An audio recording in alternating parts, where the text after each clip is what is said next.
Verið velkomin í Hljómahöll, þar sem fullkomin aðstaða fyrir árshátíðir, veislur, ráðstefnur og viðburði af öllum stærðum og gerðum.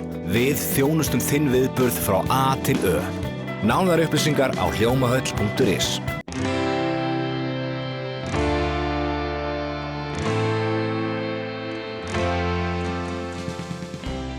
Komið sæl og verið velkomin í sjónvarp Víkur frétta. Við erum í oddvitasætinu og hingað mættur Gunnlaugur Kárason, oddviti Miðflokksins í Reykjanesbæ. Velkomin, Gulli. Takk kærlega. Nú það liggur beinast við að spyrja þig, hvað kemur til að þú ákveður að skella þér í bæjarpólitíkina og enda sem oddviti Miðflokksins í Reykjanesbæ, sem hefur ekki boðið fram í bæjarfélaginu áður, er það ekki rétt? Já, takk fyrir það. Ég svo sem hef brunnið fyrir málefnum bæjarins og eins og hefur komið fram kannski áður að fæddur og uppalinn hér í bænum og búin að ala hér upp 4 dætur og verið hér og tekið þátt í öllum innviðum sveitafélagsins og mitt svona markmið bara að þessi bær sé bærinn á Íslandi. Þetta sé staðurinn þar sem allir líta til og vilja vera og öfunda okkur. Þannig að mér fannst þetta bara ágætis tími, 49 ára og búin að, eins og ég segi, fara í gegnum ýmislegt hérna í sveitafélaginu og hugsanlega get ég bara komið og hjálpa til og haldið áfram að gera bæinn, já, góðan. Hvað kemur svona, hefur flokkurinn sambandið þig eða kemur þú sjálfur, hefur þú ekki verið eitthvað viðlóðandi pólitíkina í öðrum flokkum? Jú, ég meina að það ekkert launungamála. Ég var í heimi félag ungra sjálfstæðismanna í Reykjanesbæ en ég hef ekkert starfað þar eftir 2014.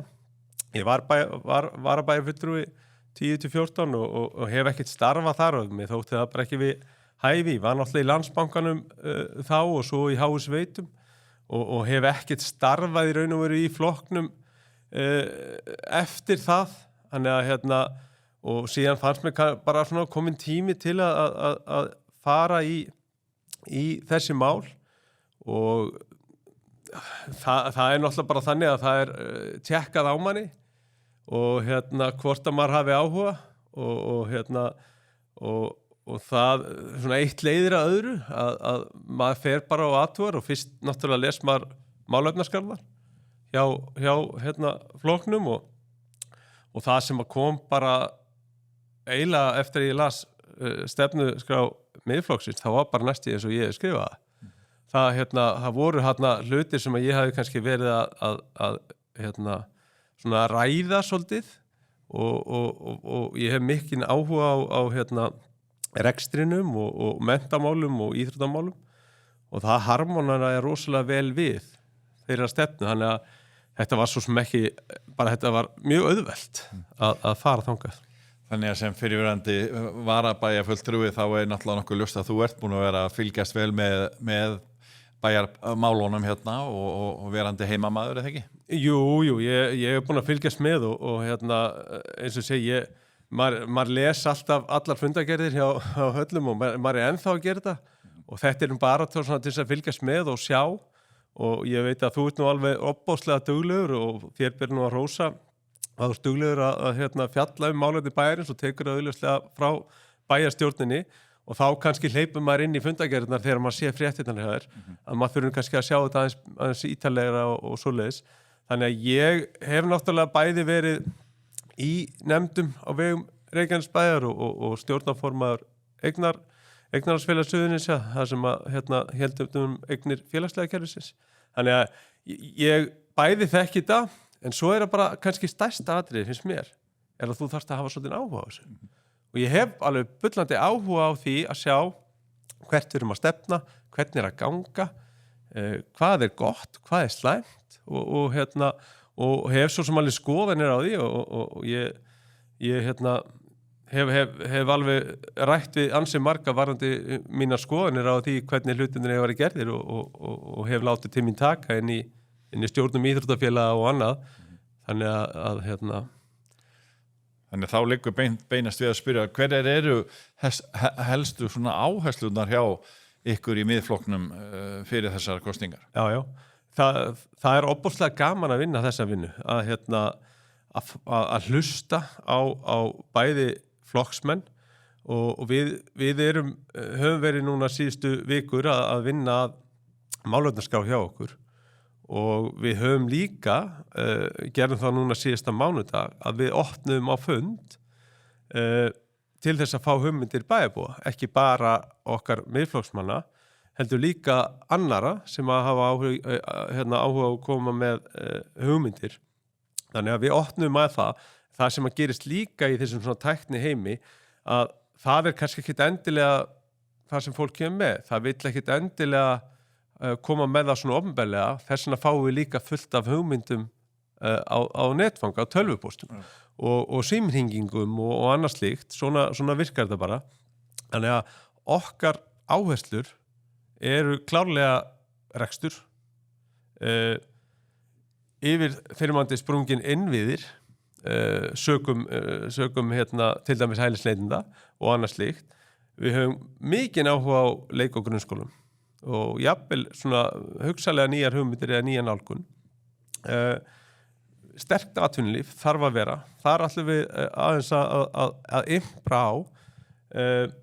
Við viljum aðeins ræða stjórnsýsluna og svo íþrótta og tómstundamál. Þannig að við viljum bara svona fjölskylduvænt samfélag og sterkt atvinnulíf og ábyrg fjármál.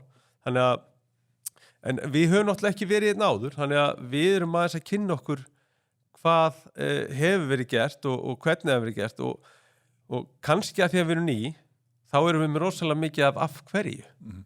Af hverju, af því að það kemur ekki allt fram í fundagerðum bæjarráðs eða bæjarstjórnar, af hverju gerði þetta svona? Það er ekkert óeðlilegt að við spyrjum, af hverju gerði þetta ekki svona?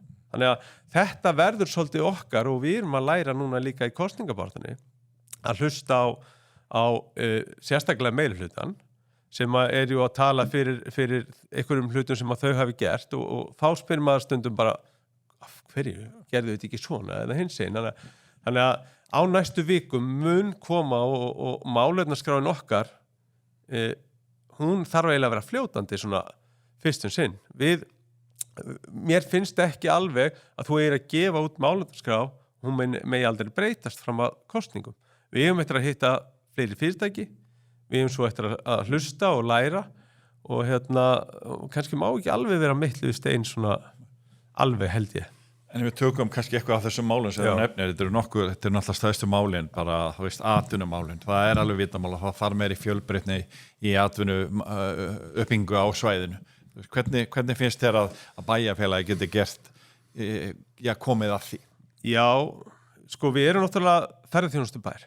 Við erum flugbær og við þurfum að vera svolítið tilbúin í að taka á móti nýjum atvinnufyrirtækjum. Við höfum oft sagt að við viljum ekki að sveitarfélagið sé að þvælast fyrir.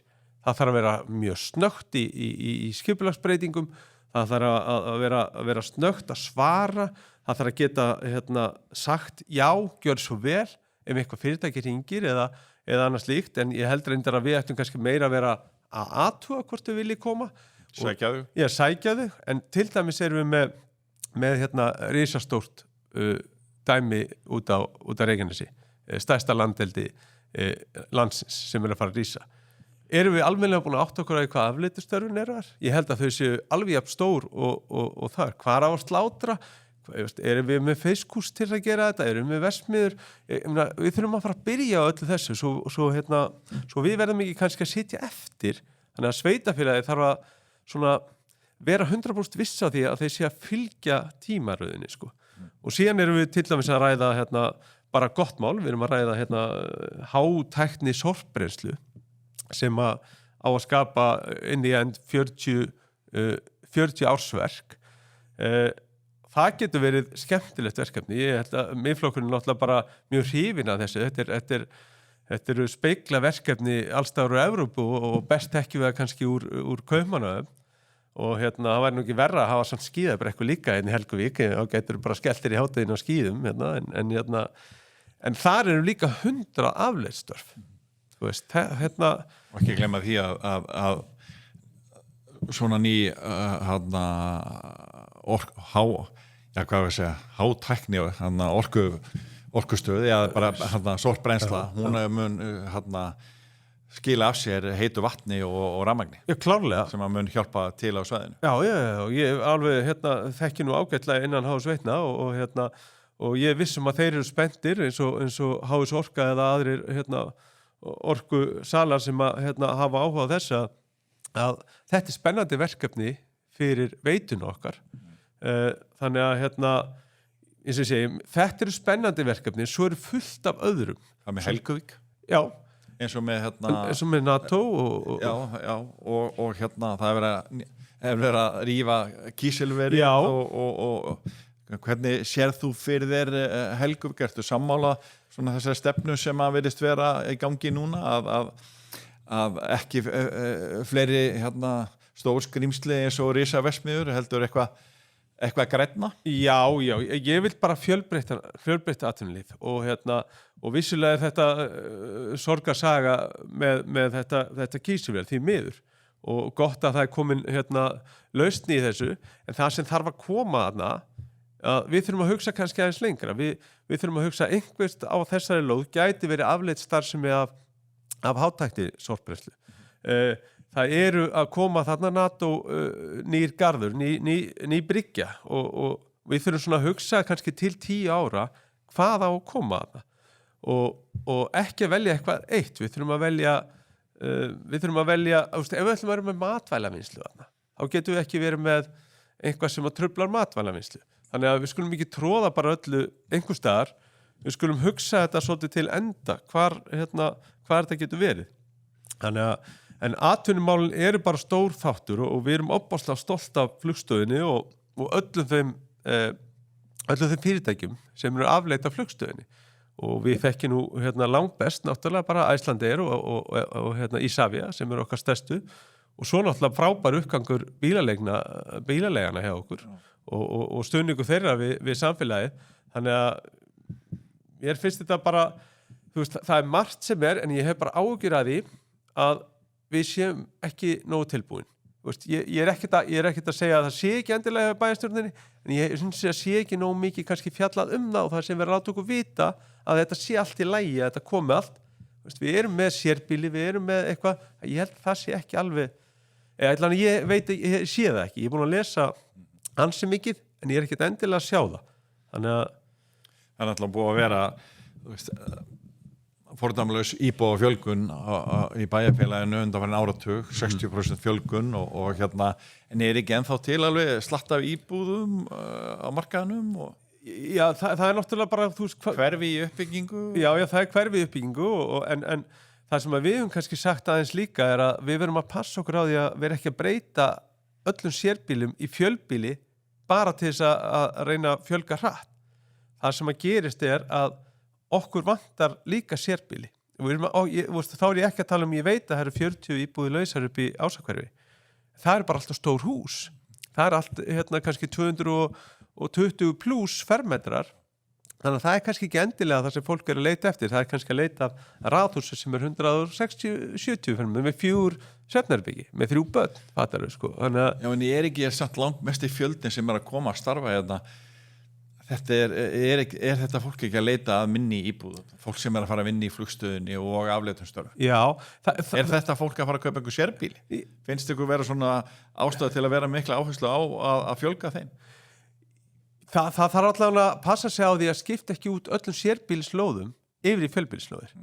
Vissulega þarf að vera þarna, við þurfum alveg að passa okkur rosalega á þessari vinnu að vera ekki með ómikið sérbílum og ekki ómikið af fjölbílum af því að ég meina skólarnir eru bara þannig og augljóslega gerðum við einhvað í Njarðvík sem gerði það verkum að Stapaskóli er að skila af sér núna 3 60 manna bekkjum í röð, það er mikið þannig að þá hugsaum við bara hvað gerðist, það því að hann var hugsaði bara sem 40 manna árgangur þetta er bara reglan en þarna allt í einu koma 3 og það þýðir að við höfum breytt sérbílum í fjölbíli allt í lagi, seldist vel og allt það, en það fjölgaði kannski, þetta of mikið af börnum, ekki það að þetta sé slæmt, en skólinn finnur svo alveg fyrir því og það má ekki vera 3 bekkir alveg, af því að stafnbókskóli getur ekki ráðið við það, sko.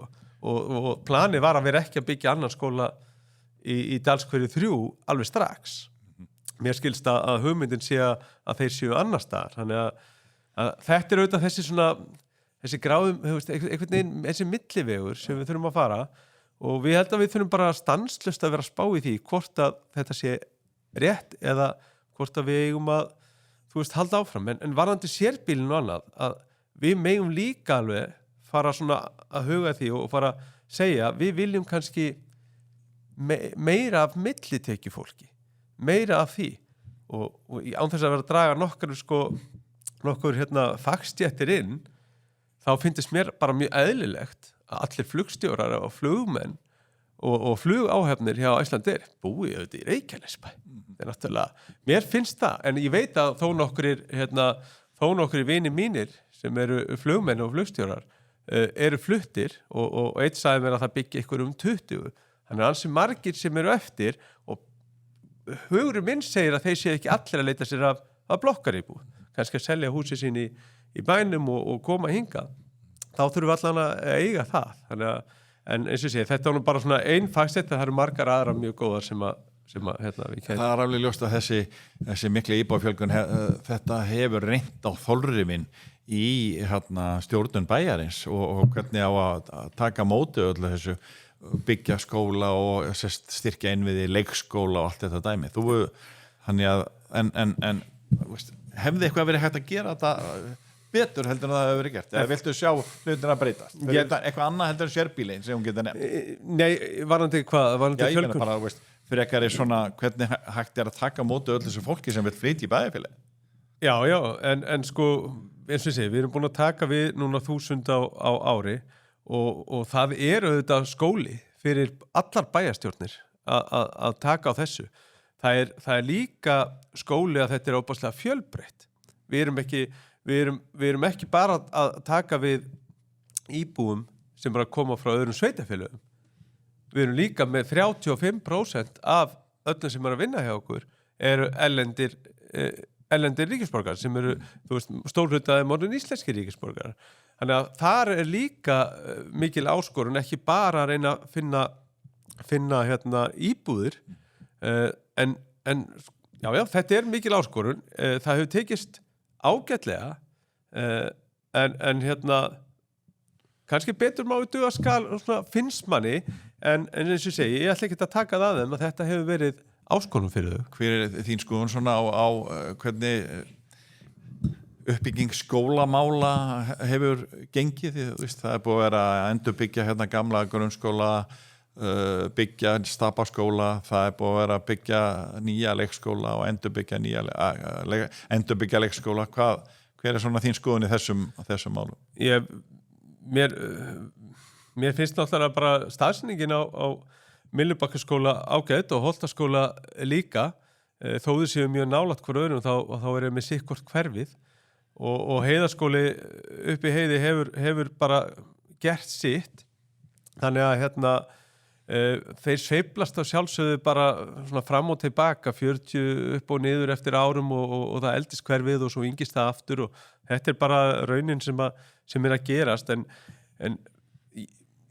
sko í grunninn eru skólar hannaðir allir hérna í Reykjanesbæ sem 400 manna skóli, þess að 20 í bekk og tveir bekkir í hverjum árgangi.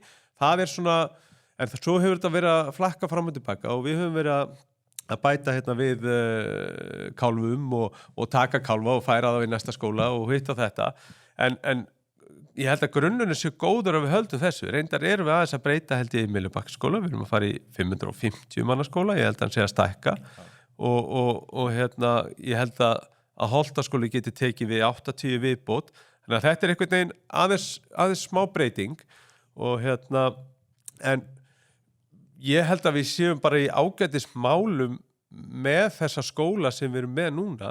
Hins vegar lentum við náttúrulega líka aðeins í þessum leikskólamálum að vandamáli þar er að við vorum með biðlista og lendum svo í að þurfa að færa skóla eins og Garðasel og þeir fóru bara allir upp í Hlíðahverfi og gott mála að þau þurfi að breyta Garðasel og byggja hann upp á nýtt, því ég held til að Garðasel sé á frábærum stað, hann hefði aldrei mátt fara undir einhverja byggð, það bara hefði aldrei mátt gerast, þannig að við erum samt sko búin að tala svolítið fyrir því að það megi kannski eins og segi, húsnæðisdæmið, þetta allt á leiðinni, en það eru samt ennþá biðlistar. Biðlistin fór hæst í 2,8 ár. Það er agalegt að vera með næstu því 30 ára gamalt barn hjá dagmömmu með einhverjum 1 árs gamlu barni. Þannig að þessi hlutir þurfa að breytast. Við þurfum að fara niður og við verðum eiginlega að vera tilbúin í að 12 mánaða gömul börn þurfum búið með fæðingarorlof, komist bara beint inn á leikskóla. Þetta þarf að vera markmið. Þetta er núna í sumar að fara í 18 mánuði, ekki? Þeir allavega hafa sagt okkur að þau séu komið með það, en eins og ég segi, mér finnst það hafa tekið oflanga tíma. Ég hef viljað sjá kannski nýjar leiðir. Það voru ekki allir grunnskólar fullir af börnum, það voru sumir með 340 og hefðu við getað hjálpa til, hefðu við getað haft eina stofu með 5 ára börnum í grunnskólum, skilur við.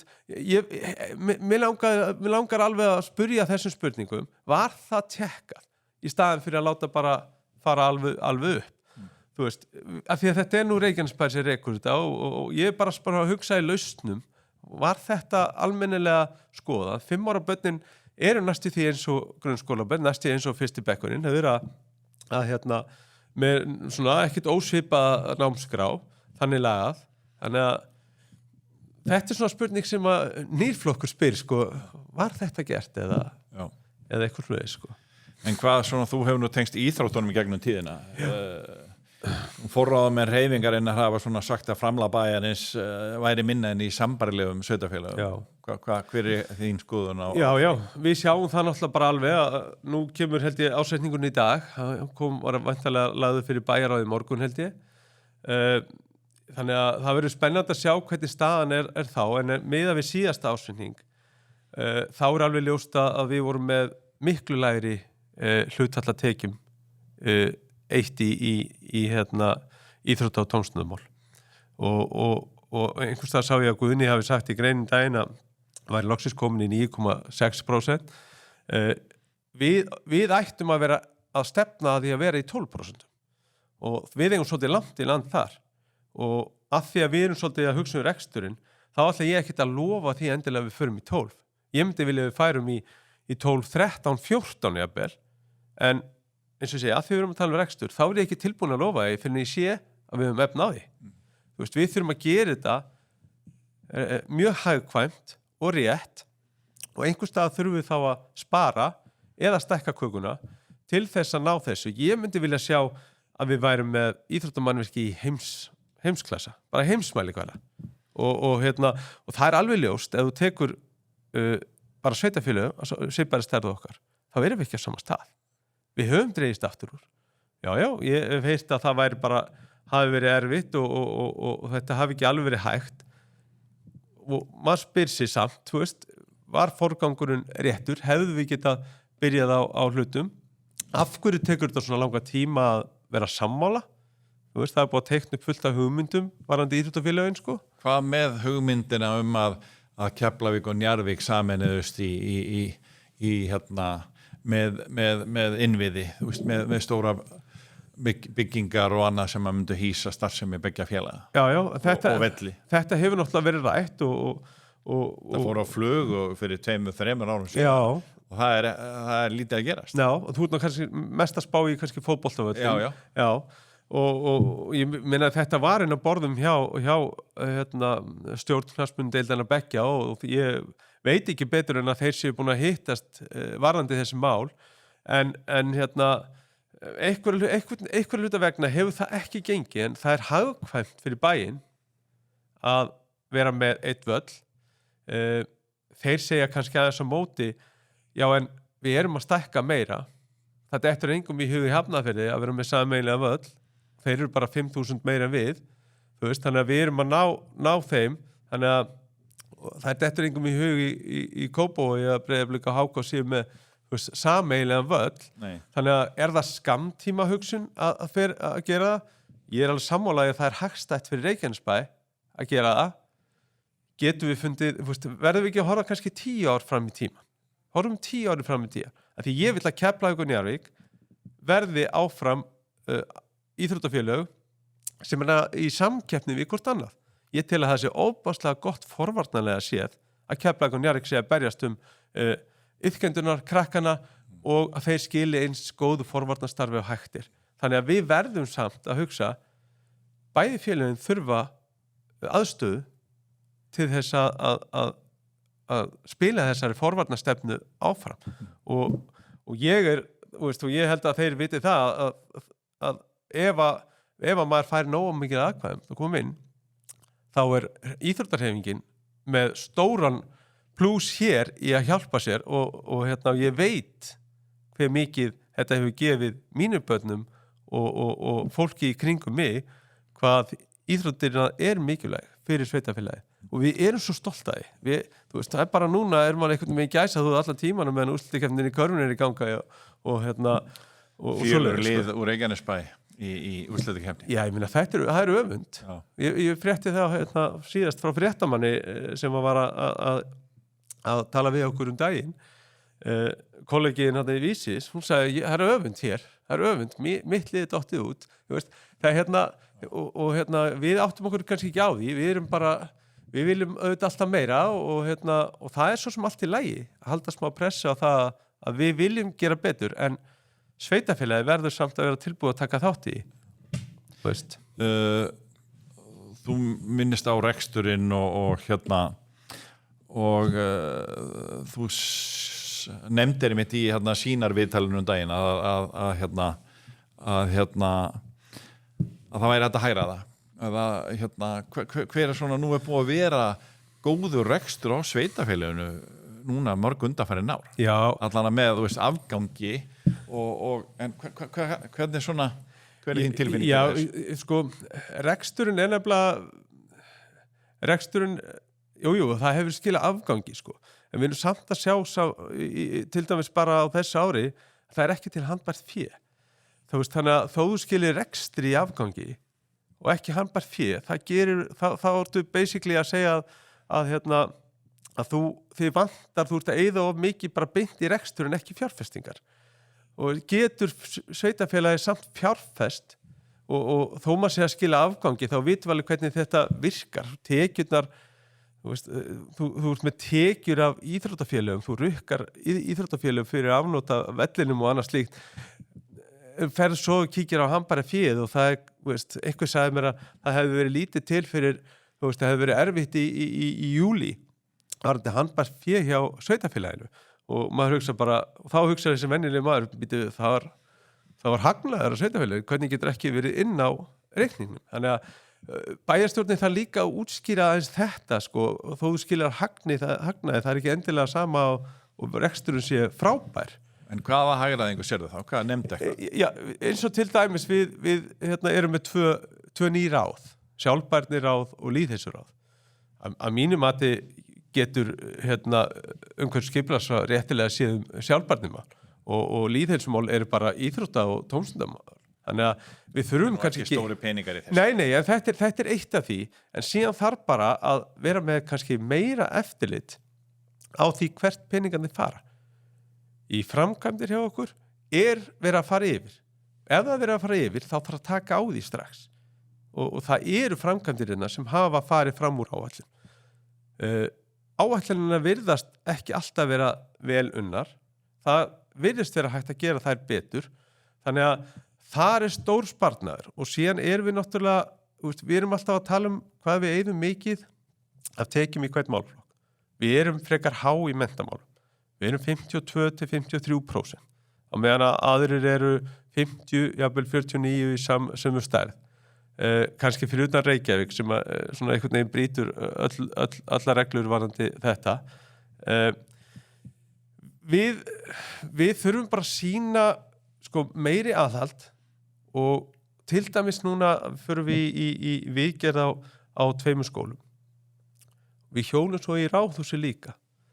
Það var sennilega ekki alveg nógu gott. Það var sennilega bara of mikið miðað við tekjur sveitafélagsins.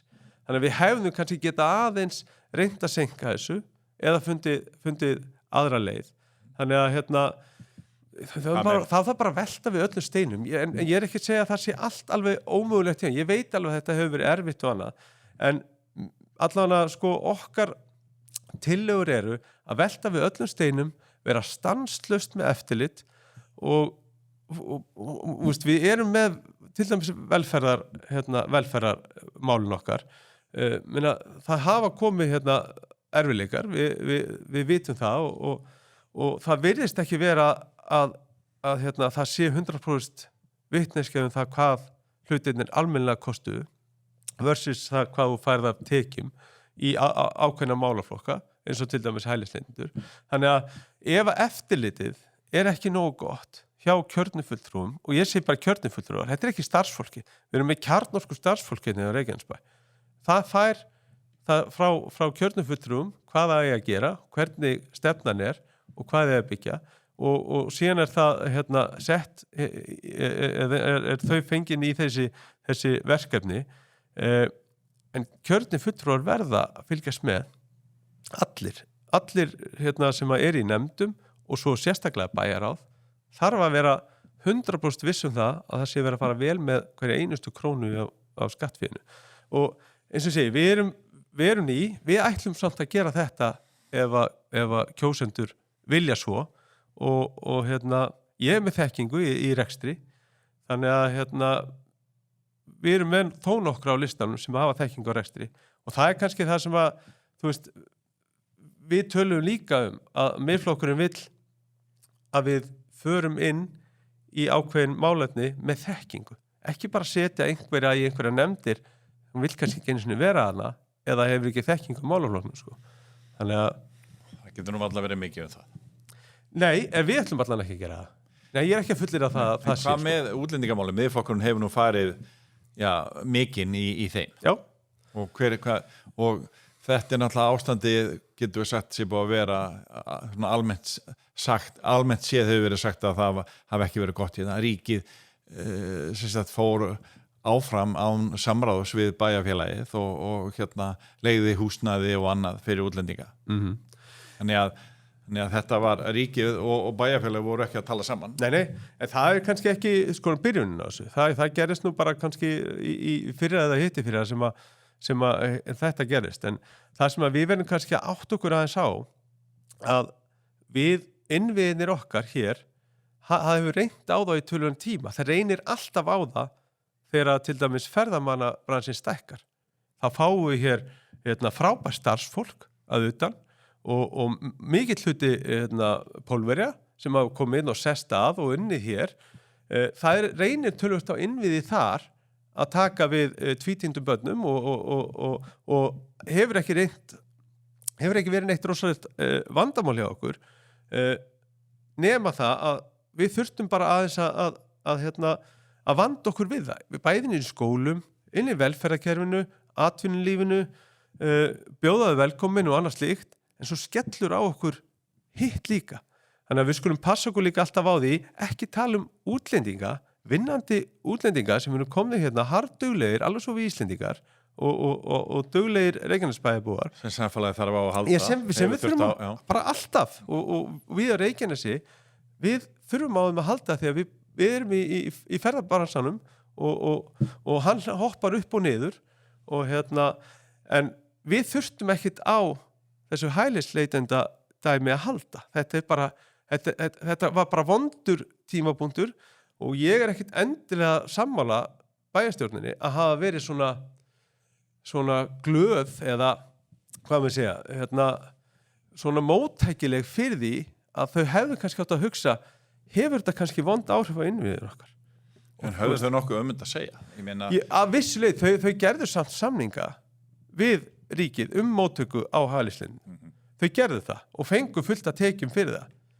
Og fá borga fyrir húsalegu og fæði og slíkt. En það sem að gerist er að þeir urðu bara svona margir. Þetta urðu svona erfið mál í samfélaginu. Við fórum að finna fyrir því að börn vildi ekki fara í strætó af því að þau höfðu ekkert að gera eða af því ég segi þeir, þetta var nú oftast kallmenn á miðjum aldri einhver hluta vegna, ekkert rosalega mikið af fjölskyldum en sko þetta fór að hafa áhrif á okkar innvið, þetta fór að hafa áhrif á svona öryggistilfinningu margar fjölskylda og mann leið vola illa yfir í að þetta væri, þannig að maður spyr sig af hverju þessi áhersla á að taka inn þegar innviðnir okkar voru hvað sem pínu svona þéttsetnir af þessum harduglega vinnandi fólki sem að koma sem við þurfum að sýna og kenna varandi hvernig við höfum okkur í Reykjanesbæ og sem Íslendingar. Þannig að ég held að það hafi verið mjög slæmt og við eigum ekki, og það bara okkar stefna núna, að við viljum ekki taka við einum einasta hælisleitenda næstu 4 árin. Það bara ekki hægt og við sjáum bara ekki neina ástæðu til þess að gera einn einasta samning við ríkið og láta bara ríkið vita núna fyrirgefi okkar innviðir geta ekki meira. Þeir eru búin að fara langt með okkur, við þurfum bara núna að jafna og getum alls ekki meira og þurfum helst að losna við fleiri sem innan þegar það ekki nærri öll sveitafélög sem að taka á móti hælisleitenda. Nú er verið að tala um að byggja stoppið stöð í rauninni byggingu sem verður í okkar nágrenni. Já, þetta svona brottfara stöð eða móttökustöð og það hefur verið talað um þetta lengi og dómsmálaráðherra hefur svona aðeins sagt okkur frá þessu, ekki nógu mikið finnst mér. Ég hef heyrt eitthvað að þeir var að leita að húsnæði upp á Ásbrú og þeir ætluðu samt að gera þetta eitthvað fyrst í kringum flugstöðina en það alveg skýrt hjá okkur að þetta verður að vera lokað úrræði. Þetta getur ekki verið opið úrræði af því að við vitum það að það hefur alveg gerst að hælisleitandi sem kemur og er að bíða fær húsnæði og eftir klukkutíma er að koma í sundlu. Við vitum ekkert og margir af þessum sem er að koma eru kannski ekki æskilegir og ekki einu sinni af ríkinu en að hafa þetta opið úrræði er ekki í boði fyrir íbúa Reykjanesbæjar. Ég held að þeir séu alveg búin að fá nóg af því sem var og ég held og alltaf rétt að vona að dómsmálaráðherra muni hugsa það sem hefur verið lagt á íbúa Reykjanesbæjar í þessum málum.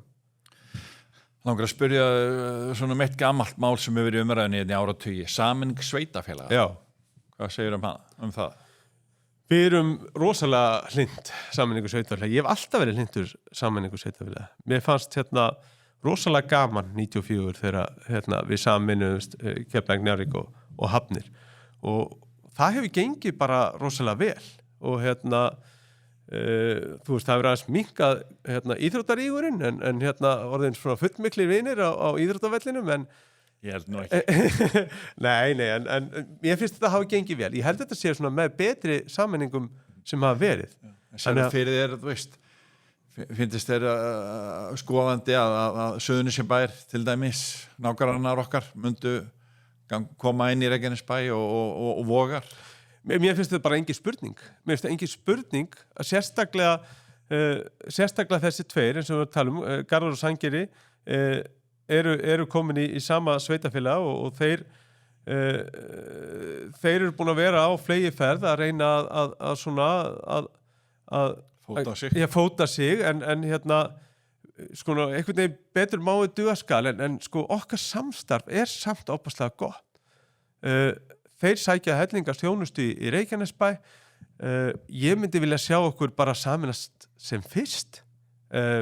Við erum að reka sameiginlegt atvinnusvæði upp í Flugstöð og eins og ég segi, ég myndi vilja það að við værum bara öll þessi 4 til að byrja með. Við skulum bara bíða aðeins með að tala um Grindavík. Það er bara ekki tími og stund núna til að tala um það. En ég segi samt bara, við erum með mentasviðið, við erum með félagssviðið eða velferðarsvið og þarna sérstaklega þessum tveimur getum við gert óbúslega gott og sterkt saman. og við þurfum að vera sterkari saman og ég segi bara eins fljótt og hægt ef að við komumst að í bæjarstjórn þá mun koma tillaga strax það að leitast til þess og ég veit að þetta hefur náttúrulega verið samþykkt í Vogum en það hefur svo sem ekkert mikið gerst, það enginn að hittast. Vogar og Reykjanesbæ, það eru ansið stutt á milli þessara sveitafélaga. Danskværi við 3 í Reykjanesbæ bara komið nánast inn í Voga. Já, maður svona næstu getur bara farið upp á þakarna í Danskværi 3 inni og hort yfir og á þetta fallega sveitafélaga inn í Vogum og ég held við eigum bara ansið mikið sameiginlegt. En það sem líka náttúrulega að við vitum samt alveg að það innviða köllun í Vogunum og ekkit endilega víst að þeir ráði við svona mikið á stuttum tíma, það að fjölga mjög mikið hjá þeim, þannig að kannski getur þetta bara verið mjög heppilegt fyrir allt og alla, en ég myndi vilja sjá allavega svona að hagkvæmins athugunin fari kannski bara lengra og ég veit ekki, ég hitt ekki rópaslega marga sem á mótis. Ég held að við erum voruð svo mikið Suðurnesja fólk einhvern veginn að það eru margir að tala þetta. Sko. Það tala meðal annars íbúa úr Suðurnesja bæ. Já. Einhvern veginn hefur maður á tilfinningunni að íbúa Reykjanesbæ að þetta sé ekki stórt mál fyrir þá. Þetta margir telja að þetta sé meiri hagur fyrir minni sveitafélög eins og Suðurnesja bæ að samanast starra sveitafélög. En mér finnst þetta samt bara að vera beggja hagur. Já, mér finnst þetta bara að vera beggja hagur og ég finn það ekkert í garði eða sængjari og vissulega var gamli rígurinn eitthvað, þessi skuldar svo mikið og þessir gera, en sko bara hagurinn og af því að gera þetta saman bara svo mikil að og ég held að öll sem við erum svo miklu sterkari saman með þetta, við ætlum að byggja mikið upp á Suðurnesjunum. Þannig að þegar við ætlum að fara að tala vegaframkvæmdir og annað slíkt, þá erum við sterkari bara saman. Hvernig við gerum hlutina. Þannig að ég segi bara, og miðflokkurinn algjörlega á því að sameining guldsígildi fyrir svæði. Sko. Nú talandi sameiningu sveitafélag, þá náttúrulega má segja að sveitafélagin eru meðal annars að koma saman af skipulagsmálum í gegnum eða með Katego, þróunarfélagi Keflavíkurflugvallar sem hefur lagt mikla vinnu í nýja þróunaráætlun fyrir svæði, K64. Hefur þú skoðað þessa áætlun? Já, ég hef náttúrulega bara lesið þetta og fylgst aðeins með þessu eins og áður, en sko, það kannski spurningum að velta fyrir sér sko hlutverki Katego. Þegar að þetta byrjaði, þá byrjaði þetta náttúrulega með að tók yfir eignir varnarliðsins þegar varnarliðið fór 2006 og fór að búa til verðmæti úr þeim og hefur skilað ríkissjóði ómældum tekjum af sölu á eignum og annað slíkt og nú svona einhvern veginn finnst mér spurning og við höfum fengið svolítið mikið af spurningum miðflokkurinn það að ekki komin tími til þess að Katego verði bara partur af Reykjanesbær. Af hverju þarf að vera eitthvað ríki í ríkinu upp á Ásbrú og okkur finnst þetta mjög merkilegt og að fá að heyra að því að við heyrum voðalega lítið að því neðan bæ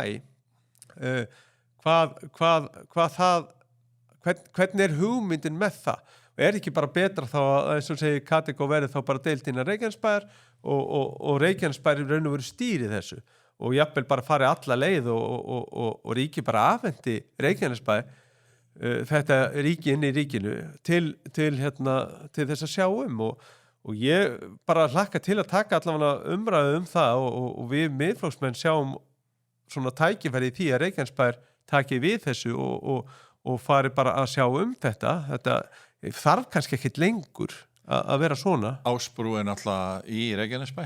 Já. Allt hverfið. Allt hverfið í Reykjanesbæ, 235 í Reykjanesbæ og En svo kemur Katego reyndar að skipulagsmálum sem að tengjast líka Suðurnesja bæ og þannig að það ekki bara Reykjanesbæ sem að Katego hvað getur við sagt, sem að tengist starfi Katego. Já, það má alveg fara að umræða þetta, af hverju þetta hefur til dæmis ekki verið gert. Og ef þetta ástæðan þá þetta þá gott að ræða það.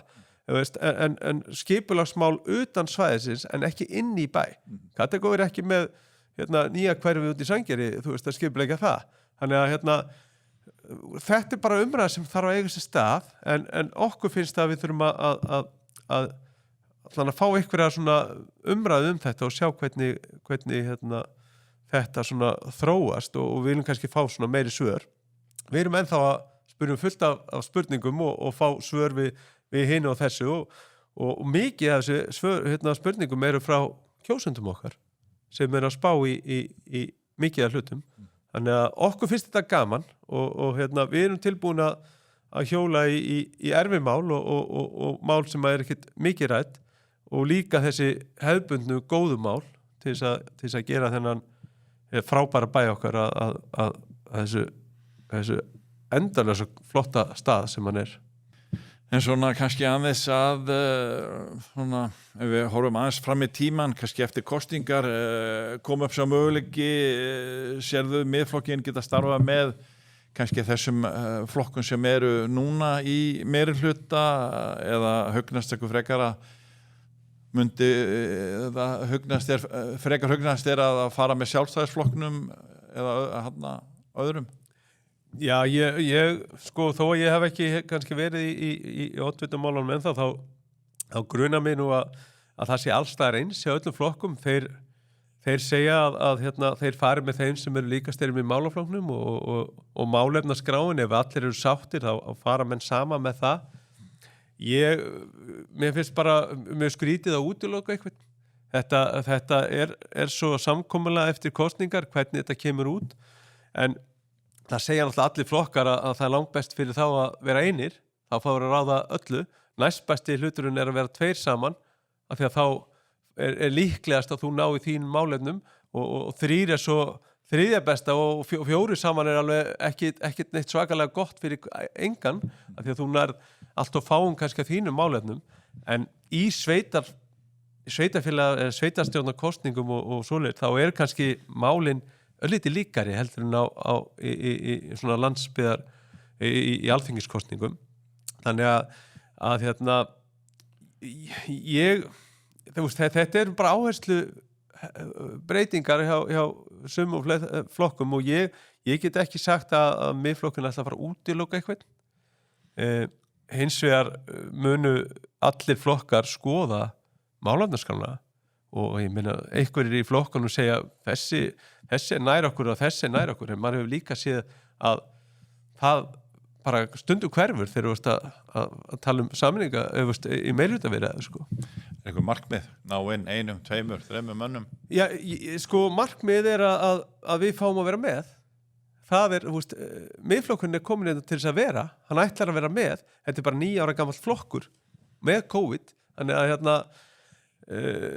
það verið að bjóða fram í 19 sveitarfélögum núna, miðflokkurinn. Hann hefur stefnuskrá og miðflokkurinn ekki fara neitt úr Reykjanesbæ, þannig að við viljum vera með, við viljum ná inn bæjarfulltrúa og jafnvel meira það, en ef að kjósendur sjá hag sinn í því að við munum geta gert líf þeirra betra, þá munu þeir setja XVM, en við verðum svo bara að sjá til, en við erum ekki hættir, við ætlum líka að byggja upp gott starf innan miðflokksins í Reykjanesbæ og halda upp í góðu pólitísk starf. Við ætlum ekki bara að sjást hérna á 4 ára fresti og við ætlum að vera með og fundi og jafnvel opna fundi og fá að heyra í kjósendum, sko. Mér finnst það líka bara merkilegt, sko. Eru þið með sterkar skoðanir á bæjarstjórastarfinu? Sterkar skoðanir, okkur finnst alveg jafn gott að ráða pólitískt og það alveg ljóst að miðflokkurinn í Reykjanesbæ hefur talað um það að oddvitinn í miðflokknum hann bæjarstjóraefni miðflokksins í Reykjanesbæ. Ég hef þekkingu og reynslu til þess að sinna þessu starfi og mest af öllu hef ég bara áhuga líka. Ég hef alveg brjálaðan áhuga á að gera vel og vera út um allt og reyna að halda uppi kraft í bænum og ánægju og gleði, þannig að unga fólki okkar sé bara tilbúið að takast á við að hjálpa okkur að gera þetta frábærum bæ, þannig að við erum alveg tilbúin í það, við erum samt líka alveg tilbúin að skoða aðra hluti, við erum ekki alveg fastir, það eru eitt flokkur sem mjög fastur á því, við erum alveg tilbúin að skoða en það alveg ljóst að Miðflokkurinn með oddvita sem fullfær að sinna bæjarstjórastöðu í Reykjanesbæ. Ég var ekki búin að minnast á það en kannski rétt áður við hættum. Málefni eldri borgara. Já. Það er svo gaman samt að hitta eldri borgara. Nú foreldrunum mínir nýhjórnir eldri borgarar, þannig svona yngri eldri borgarar eins og maður kallar það. Við sjáum fyrir okkur að opna kannski á aðeins meiri. Nú eru þeir konum með hvatagreiðslur, eldri borgarar.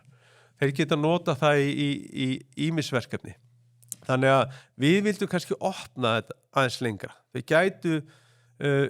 gætu nota þetta í til dæmis andleg eða líkamleg meðferðir. Gert aðeins meira. Við viljum líka opna á hugmyndir til dæmis að ungir eftirlaunaþegar sem til dæmis kennarar. Hérna áður fyrr vorum við rosalega mikið kennurum sem voru að hjálpa til við lestur. Og við erum með manneklu í leikskólum og grunnskólum. Ég myndi vilja bjóða þeim eldri borgurum sem hafa áhuga á því að koma þess inn og hjálpa til með okkur. Og að því að ég veit að sumir hafa sagt, það einmanleiki að, þú veist, maður ekki lengur með vinnustæðin og þú maður ekki lengur með maka kannski, eitthvað slíkt. Þannig að það eru þó nokkrir, þannig að mér finnst þetta svona sérstakt verkefni sem við myndum vilja svolítið halda utanum og svo höfum við líka heyrt að sko margir höfðu til dæmis bara gaman af Janusarverkefninu sem var til og hafa kvartað yfir því að það ekki. Þannig að við þurfum alltaf að passa okkur samt á því að það sé nóg að gera fyrir bæði gamla fólki okkar sem á hjúkrunarheimilum og með öðruvísi þarfir heldur en þessi 67 ára, 68 ára sem hafa ansi mikla hreyfigetu og öðruvísi getu. Þannig að við erum með til dæmis bara þó nokkra eldri borgara á listanum okkar, 92 ára sem býr heima hjá sér upp í Bauholti og annan sem töluvert yngri, nýkomin svona orðin eftirlaunþegi, þeir mismunandi stað. En þarna segjum við líka að það frábært að Pétur okkar fá að búa heima, hann fær þjónustu, en við gætum vonandi gert aðeins betur í það þjónustaðu heima. Við viljum að gamla fólki sé heima ef það getur það. En svo höfum við líka heyrt að það sé frábært að vera með þessar byggingar niður á Kirkjuvegi og það sem eru fyrir eldri borgara og nú höfum við talað af hverju voru ekki gerað fleiri svona, nú erum við bara orðin fleiri og þau hafa gott af hverju öðru og gaman af hverju öðru og það náttúrulega ekki hægt að tróðin kannski alveg þarna niður í bæ, þannig að kannski þurfum við að hugsa hvort við getum farið að búa til svona nýtt kirkjuvegsdæmi þar sem eru 3-4 blokkir, við erum með Hotbjargi og annað slíkt og þetta reynist gamla fólkinu vel að vera þarna saman. Þannig að ég held að við þurfum að hugsa þetta og okkur þykir, þetta mikilvægur máluflokkur fyrir okkur. Þannig að það ýmislegt sem að við sjáum svona gott þar, en eins og ég segi, við erum ennþá að hlusta, það getur jafnvel eitthvað breyst í þessu. Okkur þykir þessi máluskráin okkur vera fljótandi eins og ég sagði við hann, við viljum það og hún gæti alveg farið niður og hún gæti líka bæst á hana, þannig að við sjáum það svolítið. Gott að heyra, takk fyrir spjallið og gangið vel. Takk fyrir.